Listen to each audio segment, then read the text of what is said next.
사도신경으로 신앙을 고백합니다. 나는 전능하신 아버지 하나님 천지의 창조주를 믿습니다. 나는 그의 유일하신 아들 우리 주 예수 그리스도를 믿습니다. 그는 성령으로 잉태되어 동정녀 마리아에게서 나시고 본디오 빌라도에게 고난을 받아 십자가에 못 박혀 죽으시고 장사된 지 사흘 만에 죽은 자 가운데서 다시 살아나셨으며 하늘에 오르시어 전능하신 아버지 하나님 우편에 앉아 계시다가 거기로부터 살아있는 자와 죽은 자를 심판하러 오십니다. 나는 성령을 믿으며 거룩한 공교회와 성도의 교제와 죄를 용서받는 것과 몸의 부활과 영생을 믿습니다. 아멘. 295장 찬송합니다.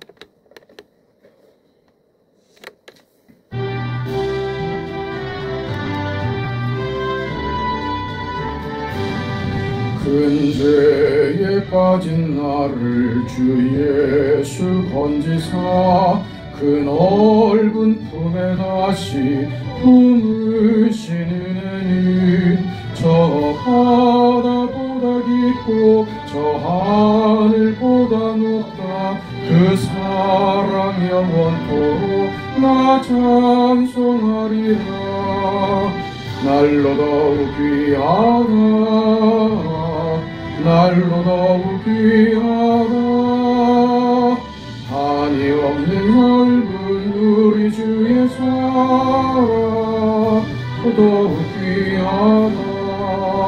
옛날에 유대 땅에 주 예수 다닐 때 그 은혜 받으려고 큰 물이 모였네. 눈먼 자 병든 자를 다 고쳐주셨으니 나 같은 죄인까지 그 은혜 받도다. 날로 더욱 귀하다. 날로 더욱 귀하다. 한이 없이 넓은 우리 주의 사랑 날로 더욱 귀하다. 주 크신 사랑으로 만 백성 위하여 그 십자가의 고난 다 받으셨으니 그 속죄 받은 성도 큰 소리 함께 높여 온 천지 울리도록 주 찬송하리라. 날로 더욱 귀하다. 날로 더욱 귀하다. 한이 없이 넓은 우리 주의 사랑 날로 더욱 귀하다.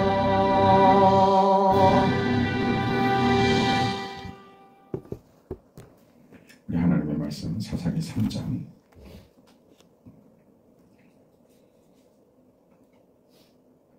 26절에서 30절까지 말씀 보겠습니다. 사사기 3장 26절부터 우리 하나님의 말씀을 함께 읽습니다.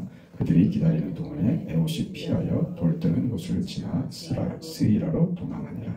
그가 이르러 에브라임 산지에서 나팔을 불매 이스라엘 자손이 산지에서 그를 따라 내려오니 에봇이 앞서가며 그들에게 이르되 나를 따르라. 여호와께서 너희의 원수들인 모압을 너희의 손에 넘겨주셨느니라. 하매 무리가 에봇을 따라 내려가 모압 맞은편 요단강 나루를 장악하고 한 사람도 건너지 못하게 하였고 그때 모압 사람 약 10,000명을 죽였으니 모두 장사요 모두 용사라. 한 사람도 도망하지 못하였느니라. 그하며 모압이 이스라엘 수하여 굴복하게 하매 그 땅이 80년 동안 평안하였더라. 아멘. 이 단순한 원칙과 하나님을 믿고 섬기고 따르면 그 땅에 평안이 찾아오는 이 쉬운 일을 이스라엘은 그렇게도 이 일이 어려웠습니다. 이런 역사가 되풀이되고 있었고 언제나 이 악순환 속에서 헤어나오지 못하는 이스라엘의 모습을 우리가 보고 있는 겁니다. 우리 지난 시간에 봤던 것처럼 사람은 눈에 이 현실과 정황만 보이죠. 그게 큽니다. 현실의 유혹도 큽니다. 그래서 현실에 늘 지고 그 현실 속에서 늘 타협하려고 듭니다. 왜 타협해서 적당히 내가 얻을 것을 얻고 싶은 것이죠. 우리 세상 현실을 살면서 우리가 늘 겪고 있는 것과 지금 이스라엘이 보이고 있는 것과 다름이 없습니다. 우리는 그저 내가 쌓을 것이 없도록 뭐 이렇게 풍요로운 것을 얻고자 하는 것이 아니라 그저 세상 속에서 불편하지 않고 어렵지 않고 자녀들이 속썩이지 않고 걱정 없는 그런 생활만 된다면 나는 더 이상의 무슨 불만도 없고 더 이상의 요구도 사실 별거 없습니다. 그게 우리들 생각이란 말이죠. 그게 늘 우리들이 기대하는 것들이 이렇게 현실적인 그 조건들, 정황들에 매여 있더라 하는 것입니다. 거기 매이면 자꾸 현실 속에서 타협하게 되고 하나님과 세상을 함께 섬길 수 없는 이 사실을 이 현실 속에서 자꾸 타협함으로써 우리가 자꾸 실패하죠. 넘어지죠. 이게 어렵단 말입니다. 우리에게. 이스라엘의 역사로 그걸 보는 겁니다. 이 현실의 문제를 해결하는 것은 하나님에게 있어서 너무나 쉬운 일입니다. 하나님께서 저들을 올가매고 저들을 괴롭게 하는 현실로부터 구출하시는 것은 간단한 일입니다. 창조주 하나님께서 그 세상을 주장하시고 움직이시는 아버지께서 당신의 자녀들을 위하여 역사하시는 것, 그거 굉장히 쉬운 일이다. 그 말입니다. 오늘 우리가 보는 본문에서도 그렇잖아요. 뭐 쉽게, 아니 어떻게 그 세월을 살았는데 이렇게 쉽게 그 모압과의 이 전쟁이 이렇게 쉽게 끝나버리는가? 그게 쉽지 않습니까?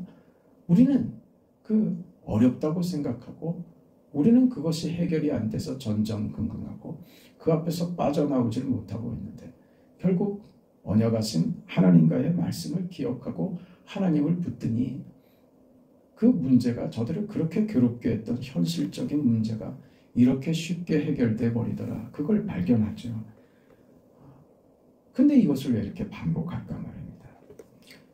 이걸 지금 사사기를 통해서 우리에게 가르쳐 주려고 하는 것입니다. 인생은 세상을 향한 그 마음과 그 가치들이 그렇게 쉽게 바뀌는 것이 아닙니다. 그러니 인생에게 무슨 기대나 희망이나 저들이 무슨 조건을 만들고 저들의 운명을 인간 스스로 만들어낼 수 없는 것이다. 이 지리한 이 깨달음을 위해서 하나님께서 당신의 자녀들이 이 깨달음을 얻고 하나님 앞에 자복하여 순종하는 저들이 기쁜 마음으로 하나님 앞에 항복하는 그 자리, 좋으신 하나님, 선하신 하나님 앞에 기쁨으로 나아가는 그런 하나님에 대한 이해와 하나님 앞에서 기쁨으로 하나님의 손을 잡는 그 자리까지 인생들을 이끌어 가시는 겁니다. 그 지리한 과정을 이렇게 상세하게 기록한 것이 사사기다. 그 말입니다. 사사시대만입니까? 이 광야 40년 또한 하나님을 알아가게 하기 위한 그런 과정이었습니다. 광야 40년은 우리가 잘 아는 대로 이스라엘 백성이 하나님의 큰 구원과 능력 속에서 애굽에서 나오게 되고 자유인이 됩니다. 자유인이 됩니다. 그리고 율법을 받아 하나님의 백성, 민족을 이루게 되죠. 그런데 광야 40년이 왜 생깁니까? 저들이 약속의 땅 가나안으로 들어가길 거부했죠. 거부한 이유는 뭡니까? 현실적인 정황이었죠. 저들은 강하고 우리는 메뚜기 같다. 그게 이유였습니다. 하나님의 언약 따위는 현실의 무서운 이 정황이 가져다 주는 이 두려움을 이기질 못하게 했습니다. 그게 저들의 현실이었습니다. 그래서 광야 40년이 주어졌죠. 이 광야 40년은 그래서 저들에게는 징벌과도 같은 겁니다. 홍해를 건넌 20세 이상의 성년 남녀들이 광야에서 40년 동안 다 죽습니다. 그게 무슨 의미냐? 낮추신 겁니다. 이 자리 말입니다. 우리는 우리 자신이 어떠한 존재인지에 대해서 참 이해가 없습니다. 우리는 우리 자신을 알아야 됩니다. 인간됨의 자리가 어디 있는지 알아야 합니다.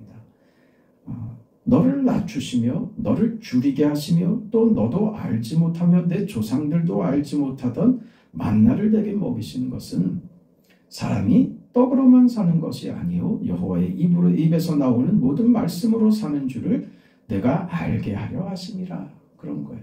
이 광야 40년이 왜 주어졌느냐? 낮추신 겁니다. 그래서 낮춰진 자리에서 배우라고 하신 겁니다. 그게 몇 년 걸렸다고요? 40년이 걸리더란 말입니다. 이 자리가 너무 중요한 것입니다. 무엇을 낮춰서 무엇을 배우라고요? 사람은 떡으로 사는 것이 아니라 하나님의 말씀으로 산다는 것을 알라는 겁니다. 이게 도대체 무슨 뜻일까요? 떡이라고 하는 것은 이 현실 속에서 우리가 살아내는 방법이고 힘입니다. 그렇죠? 떡은 이 현실, 세상에서 생존하는 힘입니다. 방식입니다. 그게 떡입니다. 광야에서 떡이 무엇이었습니까? 만나와 메추라기였죠. 구름기둥과 불기둥이었죠. 반석을 쳐서 샘이 나게 하고 마라의 쓴물을 달게 하시고 그런 것들입니다. 그래서 광야 40년 동안 먹을 것을 얻어서 피할 곳을 찾아서 너희의 환경을 개선해 주고 너희의 불편함을 해결해 주어서 그것만을 가지고 너희들이 도대체 무슨 결과를 만들 수 있었더냐 그렇게 묻는 거예요. 떡으로 인생이 어떤 결과를 만들 수 있었더냐.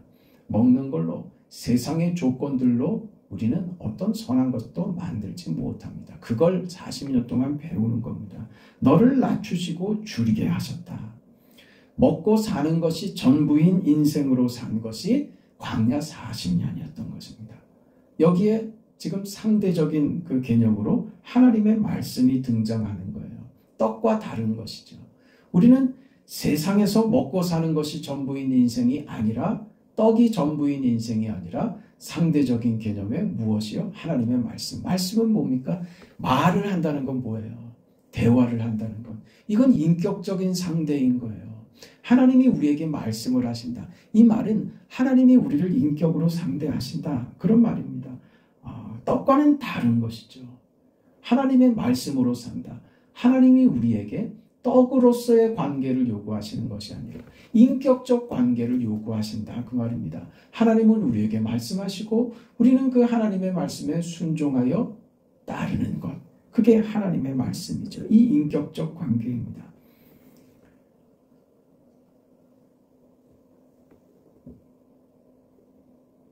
애굽에서 그 하나님이 저들을 건져주셔서 저들에게 그 찾아온 것이 자유입니다. 그 사사기에는 자유가 있습니다.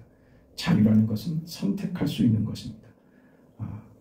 광야에서는 무엇을 시험했냐면 우리에게 이런 조건들을 만들어 주시면 우리 잘할 수 있습니다. 그게 광야 40년 아니었습니까? 물이 없어서 그럽니다. 그럼 물을 주시고 먹을 것이 없어서 그럽니다. 그 만나와 메추라기를 주시고 덥다고 구름 기둥을 앞세워 주시고 춥다고 불기둥을 세워주셨습니다. 인간들의 현실적인 조건들을 다 갖추어 주면 그러면 인간이 영광되고 행복하고 복된 것이더냐? 그렇게 묻는 거예요. 그렇지 않더라 하는 것입니다. 떡으로 만족하고 행복한 인생이 되는 건 아닙니다. 그걸 알게 하려고 낮추신 것이다. 그런 것이죠. 이게 광야 40년입니다. 인간은 이런 것으로 이런 현실적인 조건으로 답이 되지 않습니다. 그래서 저들을 낮추신 것이죠. 신명기 8장 15절에 가면 이 내용을 이렇게 말씀합니다. 너를 인도하고 그 광대하고 위험한 광야 곧 불뱀과 전갈이 있고 물이 없는 건조한 땅을 지나게 하셨으며 또 너를 위하여 단단한 반석에서 물을 내셨으며 내 조상들도 알지 못하던 만나를 광야에서 내게 먹이셨나니 이는 다 너를 낮추시며 너를 시험하사 마침내 내게 복을 주려 하심이었느니라. 마침내 복을 주려 하심이라. 이 마침내가 몇 년이요? 40년이 걸리더라 이 말입니다. 이 생각을 하셔야 돼요. 늘 우리 편에서만 자꾸 우리가 생각을 한다. 40년 동안이나 고생을 해서 드디어 복을 받게 됐다고. 40년 동안이나 고생을 해서 드디어 약속의 땅 가나안에 들어가게 됐다고. 우리는 이러죠. 하나님으로 생각해 보세요. 40년 동안 참고 기다리셨다니까요. 40년 동안 기다려 주셨다니까요. 저들을 낮추시고 가르치시고 이 깨달음의 자리까지 오도록 하나님은 기다리십니다. 무엇을 위해서요? 우리의 마음을 받으시려고 하는 겁니다. 사사기는 이렇게 자유인이 돼서 이 자유롭게 선택할 수 있는 그런 현실, 그런 정황을 받았습니다. 이제 제대로 선택하기만 하면 되는 겁니다. 하나님이 다 주신다고 약속하셨고 그렇게 해서 광야 40년 동안 배웠으며 지금 사사기 이 가나안에 들어왔단 말입니다. 그러면 이제 다 끝났잖아요. 하나님이 다 하시는데. 그런데 저들은 이 현실과 정황 속에서 어떤 선택이요? 틀린 선택을 하고 말죠. 하나님이 주신 자유를 저들은 허망한 데 쓰고 말고 그래서 망하고 마는 겁니다. 우리가 소원하고 우리가 기대하는 선택과 하나님이 주려고 하시는 그 사이에 우리의 주장과 하나님의 성실하심의 그 갈등과 긴장과 그 충돌을 하나님이 견디시더라 그 말입니다. 그걸 참아주십니다. 사사기에 들어와서도 또 여전한 잘못들, 무슨 잘못이요? 현실에 대한 이해가 잘못된 거죠. 현실과 정황 속에서 적당히 타협하여 내 것을 얻어 누리자. 그럼 난 만족하겠다. 이게 사람들, 가나안에 들어온 이스라엘의 태도였고 언제나 자신들의 선택은 이것이 기준이었더란 말입니다. 그런데 하나님은 저들을 그렇게 놔두실 수 없어서 저들의 그 현실을 하나님께서 참아보시고 저들이 돌이켜 올 때까지 하나님께서 저들을 기다려 주시더라. 이 사이의 갈등을 하나님께서 참아주셨단 말입니다. 이게 사사기의 얘기입니다. 무슨 사건이 있었고 무슨 침략이 있었고 옆에 어려운 조건들이 상황들이 있어서 지금 이스라엘이 이렇게 괴로웠다. 그거는 성경을 모르고 하는 소리라니까요. 그건 아무 문제도 되지 않습니다. 하나님께는. 우리한테만 문제죠. 우리한테만 우리 현실과 정황들이 늘 문제죠. 그리고 그것을 늘 우리는 내가 그것을 견디느라고 뼈가 삭는다고 생각하죠. 아니라니까요. 하나님이 기다리신다니까요. 하나님이 견디시는 시간이라니까요.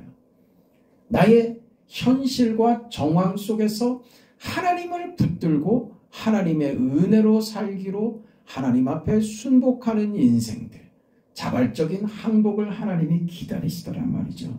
그 과정과 그 시간을 하나님께서 견디시는 겁니다. 이게 성경의 이야기입니다. 사사기입니다. 하나님의 진심은 뭐냐? 호세아 11장에 가면 에브라임이여 내가 너를 어찌 놓겠느냐? 이스라엘이여 내가 어찌 너를 버리겠느냐? 내가 어찌 너를 아드마같이 놓겠느냐? 어찌 너를 스보임같이 두겠느냐? 내 마음이 내 속에서 돌이키어 나의 긍휼이 온전히 불붙듯 하도다. 이게 하나님의 마음, 하나님의 진심이라는 말이죠. 이렇게 하나님은 이 불타는 마음, 이 진심으로 우리를 승복시키려고 하시는 겁니다. 양보하지 않습니다. 우리를 결국 우리를 하나님 앞에 순종케 하여 하나님의 뜻을 이루시려는 하나님의 진심입니다.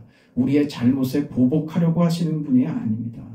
우리가 그 어떤 규칙을 지키지 않고 하나님 앞에 잘못한다고 해서 그런 것들로 하나님이 우리를 대하시는 것이 아니라 하나님은 우리에게 무슨 심판자나 재판장으로서 우리를 벌 주시는 분으로서 서 있으려고 하시는 것이 아니라 하나님은 우리에게 아버지가 되려고 하시는 거예요. 그래서 참으시는 겁니다. 견뎌내시는 거예요. 우리는 어떻게 생각합니까? 내가 견딘다고 생각하지. 내가 견디는 것이 아니라 이 녀석아, 너가 힘들어하는 그 현실과 그 정황은 내가 너를 낮추게 하고 가르치기 위하여 너에게 허락된 그런 상황일 뿐이야. 아무것도 아니야. 내가 바꿔. 그건 내가 바꿔. 너에게 필요한 것은 그 상황을, 그 현실을 네가 이겨내는 것이라고 거기서 몸부림치는 것이 아니라 나에게 맡기는 것이야. 왜? 나는 너의 아버지이기 때문이란다. 그 말씀하시는 겁니다. 이게 하나님의 진심입니다. 우리에게 그러니 자녀가 되라. 백성이 되라. 믿음과 사랑으로 하나님과의 관계를 맺어라. 그 요구를 끊임없이 하는 것입니다. 이게 우리는 불편하다고 생각하는 겁니다. 내가 하고 싶은 대로 세상에 어떤 적당한 그 요구대로 타협하고 해서 내가 원하는 것을 가지고 싶은데 하나님께서 그럴 수 없다고 하시는 것이죠. 이게 우리는 불편합니다. 나는 떡으로 살고 싶고 그러다가 하나님도 한 번씩 만나뵈러 가고 싶은데 그렇지 않다고 하십니다. 떡으로 사는 것이 아니라 하나님의 말씀으로 살아라. 이렇게 하시는 것이죠. 결국 무슨 결론을 얻느냐? 우리는 하나님 앞에 늘 배신하고 우리 자신에게 답을 찾을 수 없는 존재다. 이걸 깨닫는 겁니다. 이걸 반복적으로 설명하고 가르치시는 겁니다. 역으로 이야기해서요. 하나님이 우리에게 얼마나 중요한 존재인지를 아는 겁니다.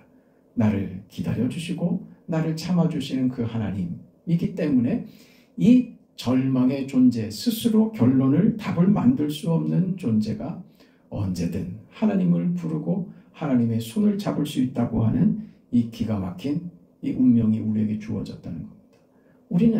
우리는 이 사실을 이해하지 못하고 끊임없이 그 내 요구대로 하나님이 우리에게 허락하신 이 자유와 이 선택을 엉뚱한 데 쓰죠. 결국 예수를 십자가에 죽이는 데까지 가지 않습니까? 그게 우리의 결과라니까요.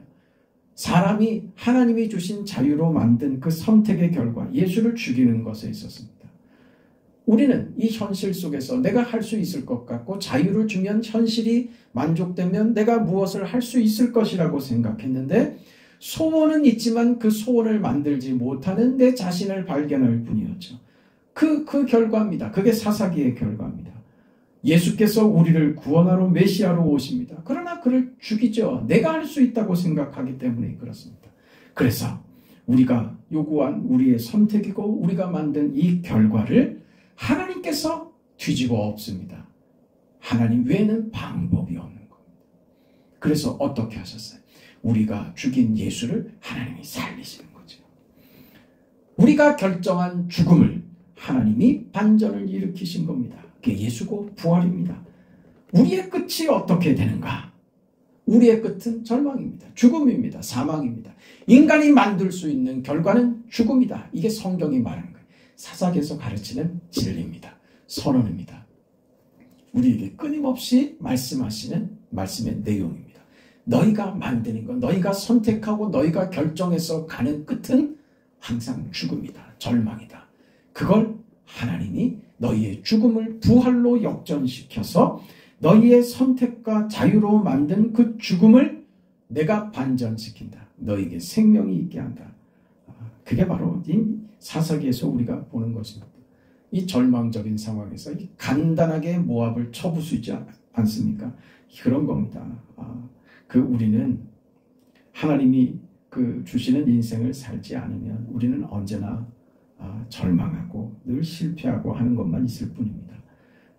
우리에게 주어진 조건을 하나님의 자녀로서 감수하는 그게 우리의 자랑이 되어야 합니다. 어떤 억울한 조건에서도 난 하나님의 자녀로 삽니다.